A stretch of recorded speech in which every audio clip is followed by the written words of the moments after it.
Good day to you. Bill Pfeiffer speaking from Marysfield. Always good to be with you.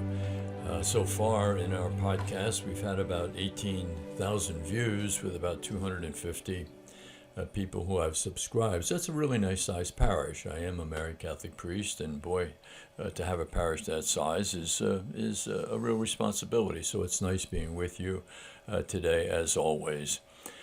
Looking out on the culture and the things that are happening around the world, I really believe that essentially this is a time for saints, for prophets, and for poets.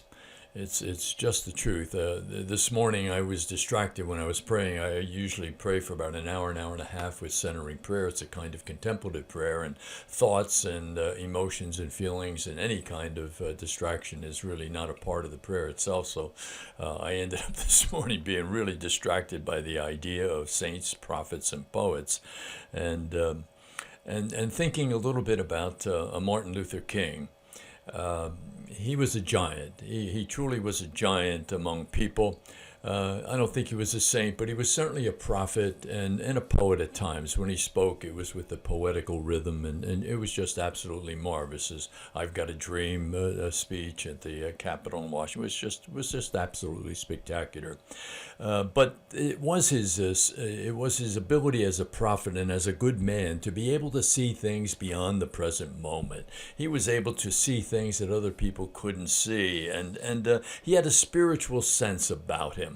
He saw things with a different mind, a different heart, a different background, a different spirit. He was called Reverend Doctor, and I would bet that he was most proud of the title Reverend. It gave him the ability to look at the scriptures, to look at God, to be able to look at people, the human condition, and to see it with that kind of heart, and to make the decisions that would really create a future that was one that was something that was creative and good for African Americans everywhere.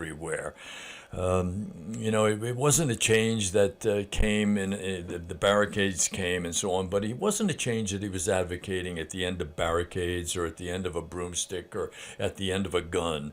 The people today just don't have that kind of vision or wisdom, and as a result, they're getting nothing of the kind of change that is a permanent change. Temporarily, things will change, but nothing that's going to last into the future. People like Desmond Tutu and Gandhi and Nelson Mandela and Jesus had the spiritual life that gave them the ability and the power to change things.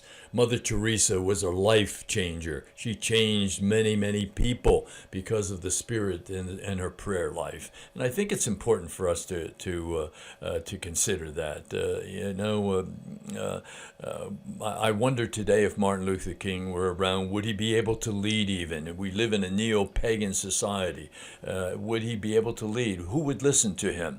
Who would really have the heart to be able to say, here's a man who has the ability to change things in the future in a way that is really going to be a permanent, a creative change, a change of heart. That's what's really needed in so many ways. So many of the people today just aren't doing that. The other day I heard one of the co-founders of Black Lives Matters, Patrisse Cullors, just bought a $1.4 million house in Los Angeles. A fence around it with an electric gate, and 3 other properties in California. That's the result of people who don't have the vision and the wisdom and the holiness of Martin Luther King. It is truly prophets that make a difference. Prophets don't always tell the future. Sometimes their job is to interpret the present for the people and help them to understand who they are at the present moment and to change things in a way that will create a better, a more optimistic, and a truly healthy future. He was someone who could do that. I don't think Patrisse Cullors can do that. They are socialists, and you always end up with the results of pagan socialism at the end of the day, and they don't know how to make the change that that really is something that is the creative change that people really want to have happen in their hearts. People at the top in the socialistic, they always eat. They always have beautiful homes. They always drive the best of cars. Look at it around the world over the last century. Isn't that the truth? The people at the bottom do all the lugging. They do all of the heavy work and live in 2 and 3 people in a families in apartments. They don't have enough food. They don't drive any cars. The socialists at the top, they always are the winners. So it is a time for saints, prophets, and for poets. And I believe, Martin Luther King, it's too bad he or people like him aren't available today to be able to lead creatively and with power. He knew where holiness would take people. So did Mother Teresa. And it took people the whole 10 yards and gave the kind of change that everybody really wants.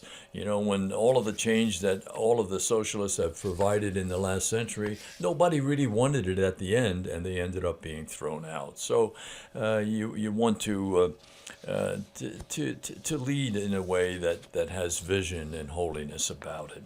There's a nice little story that I used to share with the kids, and it's about simply called The Cleaning Lady. During my second month of college, our professor gave us a pop quiz. I was a conscientious student and had breezed through the questions until I read the last one. What is the first name of the woman who cleans this part of the school? Surely this was some kind of joke. I had seen the cleaning woman several times. She was tall, dark-haired, and in her 50s, but how would I know her name? I handed in my paper, leaving the last question blank. Just before class ended, one of the students asked if the last question would count toward our quiz grade. Absolutely, said the professor. In your careers, in your life, you will meet many people. All are significant. They deserve your attention and care, even if all you do is smile and say hello. I've never forgotten that lesson. I also learned that her name was Dorothy. Dorothy, it's a nice name. It's a gift of God, huh? Dorothea means a gift of God. Are there any professors in college who would do this today? Are there any like that? 95% of them are creating socialist students, lying to them in many cases. Not a good thing, So remember the name of the person who does the cleaning, Dorothy. Happiness tomorrow always, always begins by doing the truth today. There's no two ways about it. God bless you. Looking forward to being with you again.